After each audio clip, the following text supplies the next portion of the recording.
Loungin, son. Welcome back to another episode of Loungin. My name's Ryan, and my co-host over here, Mario. What's up? And we're here to talk about another batch of our favorite books from a specific character. Today we are going to be talking about Batman. I'm taking the lead because I am the Batman fan at the table. You're the DC guy too. I'm the DC guy. Yes, that's right. And we're gonna, while Batman's been around for over 80 years, these are just our picks. These and while most of them are more modern, these are the ones that I think are the easiest are easily accessible and are perennial books, and they're one and dones. You can point to it. It's one collection, maybe a couple volumes. So that's why we're picking these. So if we left some out, don't be offended. Because that's just these are just our picks. Yeah, it's and just our opinion. we're not going to sit here for an hour talking about all the runs. 80 years, of one character. Yeah. How long can we fucking sit here? So I'll start it off. My favorite Batman book. All right. Long Halloween. Long Halloween. I will read that book. I'll read it every couple months if need be. Like if I'm not subbed to a Batman title, that's the book I'm going to grab off the shelf. There are other great Batman stories, but for me, there's just something about that book that I love. Yeah. Now, there's 3 books by these creators. Jeff Loeb, Tim Sale. Yeah. They did 3. They did Long Halloween, which was the first one. Dark Victory was a sequel. And then there's a book called Haunted Night with 3 one-shots. Yeah. That's also kind of tied into it. But we're just going to talk about Long Halloween right now. Which is the one that's the most well-known. It's the most well-known, and I think it's Batman at his finest. He's a detective, and this is a detective story. It's set a little bit post year one. I like the way it's paced. The pacing's great, dude. And the basis of the story is there's a killer on the loose, and we don't know who it is. They're killing on holidays. Yeah. So each issue is based around a holiday, and it's called The Long Halloween because it starts on Halloween. Yeah. Right? And so the entire 12 issues that they're hunting down this killer, it's Gordon, Batman, and Harvey Dent pre-Two-Face.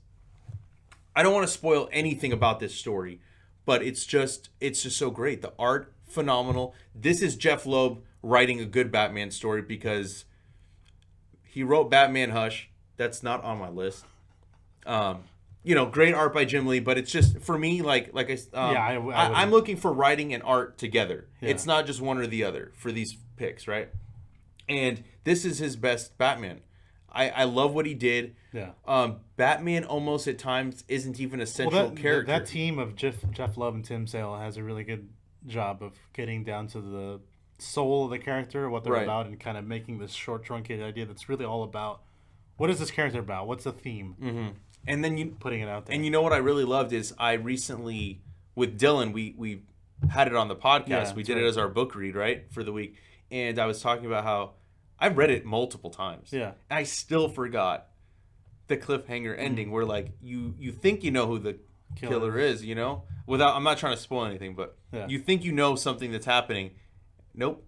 There's another turn, and I like that about the book. My favorite thing about it is the pacing, the way it constantly keeps you hooked on to see what happens next. It's really good, and the tone is fucking perfect. And washed colors and stuff. It's got amazing. More of I don't want to say horror, but that kind of serious vibe to it. It's not. It leans more into the noir. It's not edgy. Sure. It's not gritty the way that DC tries to be really gritty sometimes. It's kind of that noir old time feel to it that's really good, and it's very satisfying. Oh yeah, it's easily anytime somebody comes to the comic shop, first book I recommend them is Long Halloween. If they're I'm looking for a good Batman story, boom, pick this up. And sometimes you'll see them not everybody's into they look at it right, oh that looks cool, but then you show them a book like Hush, and it has more modern look to it, so people Lee, will, and it's Jim Lee, so people are more attached to that, right? But yeah, I think it's the best Batman book. If there's if you're not a Batman fan, if you've never picked up a Batman book, this is the book you pick up for the first time. I think it's one of the strengths to it is continuity is not really important. It's not at all. It just sits in its own universe. Yeah. And that's one of the things that excels at. And then jumping back, I said how this kind of goes post year one. Batman year one. I mean, it's hard not to bring up Batman on talking about year one. Yeah. That's the classic. It's Frank Miller, David Mazzucchelli. I mean, that fucking book, dude, is... I think it's... While Long Halloween is my favorite, I think Year One might be the pinnacle of good Batman stories. How long ago it was made. And it still reads just as well. Like, that's what brought in the modern day Batman. Mm-hmm. That introduced, like, this is what modern day Batman's going to... Frank Miller... I mean, at the time, fucking Frank Miller. He did the same thing for Daredevil. He did the exact same thing for Daredevil. Right. This is what modern day Daredevil is going to be from now on. And that's exactly the same thing everybody's been doing since then. And with Year One... Batman, this is what this looks like. And that's not to say that stuff before it wasn't great, and I know people love that some of the older stuff, but that's what, if you look at the modern day, this is where it started. Yeah. And it's crazy that you read it now and you're like, this doesn't seem like something that was written that long ago. Right.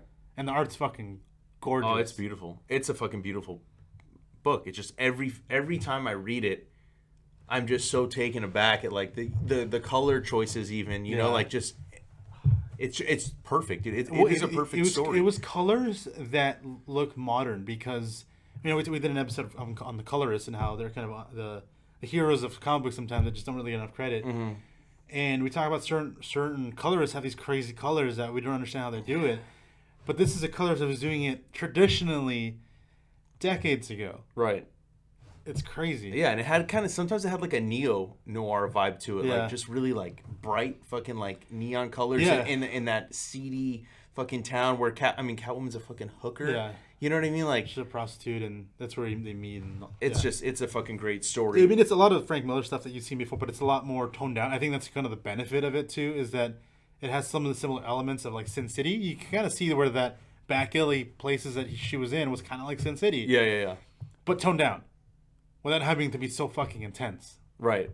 I just think it's better. Oh, yeah, I agree. I think this is, for me, it's tied up there with Frank's other Batman story that we'll talk about next as just, like, the pinnacle of his writing, I think, and along with Daredevil. But, like, for his DC stuff, this is it. You know, there's nothing else you can put next to it. I think even Batman... I think it's better than the other one we're going to talk about. Year One. Yeah, I agree. Which takes us into Dark Knight Returns. Dark Knight Returns, the other one we're talking about. Yeah, I mean it's obviously very different. This is this predates Year One though. Yeah. So this is really what gave him the green light to go ahead and do Year One, because he takes Batman from the campy fucking version that we all knew, right? Kind of bright and stuff, and not as dark. Right. And then you had the show back then, too.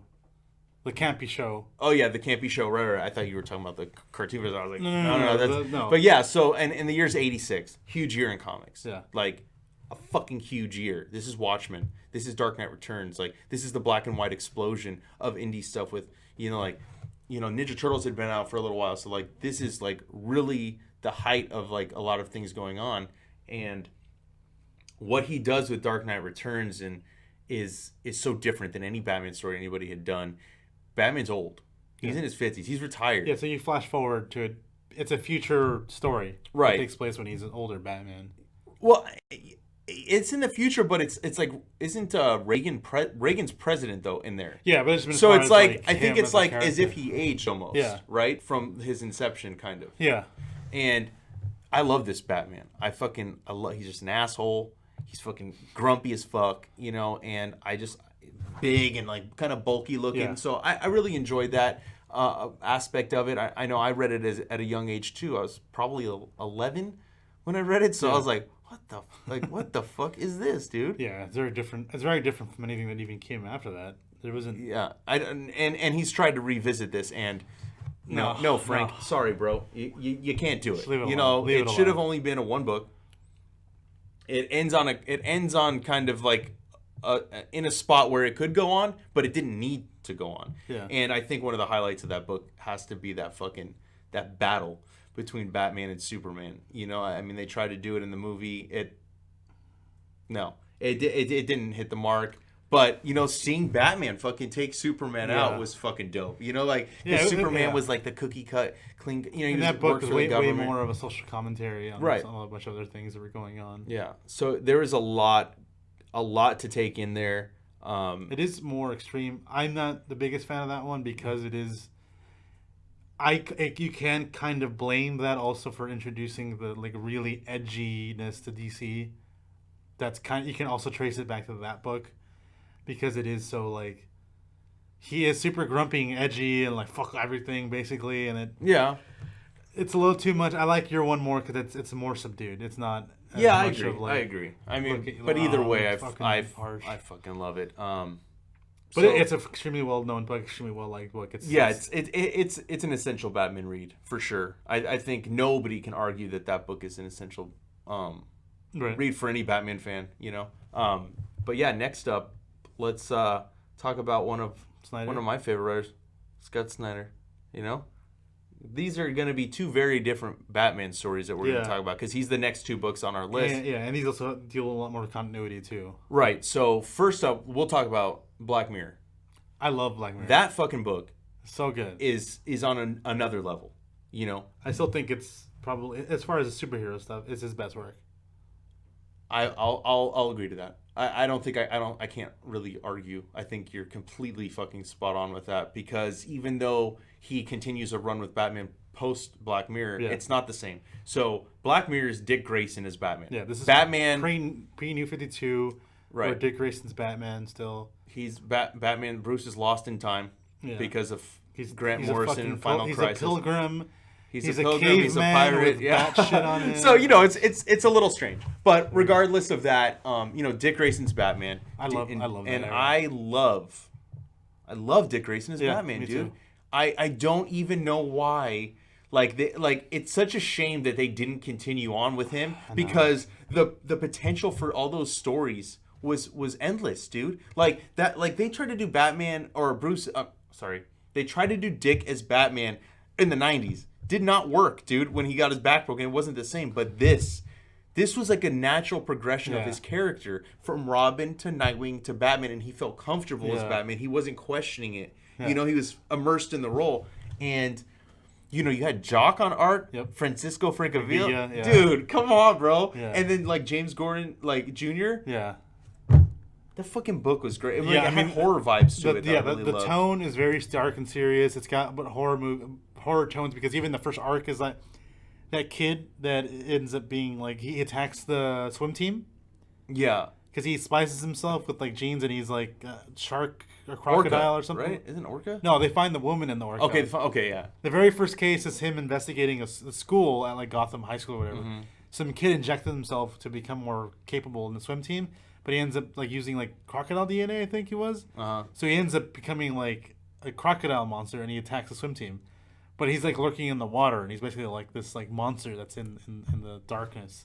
Yeah, that was such a great. So there's a horror vibe to it, and Dick obviously. And my favorite part about Dick in general being Batman is that he's nicer. He's a human being. Yeah, if the roles flip, now Robin's the douche, and Batman's not the. There's even a scene where I like you better. I don't know which one was in, but where Gordon or somebody's oh, I like you. You're a lot nicer than the last one or whatever. Yeah, it's no. I think it's Gordon telling him about the entire police department. We know you're not the same one. Yeah. We can tell, but we like you more because you're nicer or something like that. It's pretty funny. And then somebody else makes a comment too at some point about how they noticed it wasn't him. It wasn't Bruce because he smiles when he swings. Right. That you like when you take off from the building and swing around. Yeah. You like it. Yeah, he enjoys being Batman, dude. And Batman is always just fucking vengeance and night bullshit, and Dick's just he's a human being. Right. So it's phenomenal, dude. That's another book that I try to get people to read, but I think more people are more inclined to get a Batman story that's Bruce Wayne. But I feel if you haven't read this book, you're missing out on one of the best Batman stories you will ever read. Yeah. And while it's not Bruce Wayne, it encapsulates what makes that world kind of really interesting. It's kind of better because of it, because Dick's less capable. He's not as strong. He's not as Bruce. He's not as I don't want to say he's not as smart, but he doesn't have that same mind. Yeah, right? He's a lot more human, but that means he has to work a little bit harder. So I think what I like about it is that a lot of the book is centered around him trying harder because he has to live up to Bruce Wayne, and he knows he's not him. And he knows that everybody's expecting him to be him. Yeah. and so it's a lot of all the weight that he carries. So it's also very similar to Bucky as Captain America at the same time. A lot of those same ideas. Yeah, I mean it's. Which I also was just, another era that was fucking awesome. I know. love Bucky as Captain America. We have to fucking definitely talk about that at some point for sure. But yeah, that's a great book. Jumping forward, another Snyder book. We're now in the New 52. This is only a few months later. And Bruce is back as Batman. I mean, he had already come back as Batman. He was also he was doing the Batman Incorporated stuff with Grant Morrison while Dick was Batman in the other books. And yes, I liked Court of Owls. Court of Owls was a great storyline. I think you brought it to my attention that it could have, like, you felt like that was meant for Dick Grayson, right? Yeah. Was it you that said that to me, I think? Like, the storyline could have fit, like, Dick Grayson almost. It could have been because, I mean, you find out that he was intended to be one of the owls originally.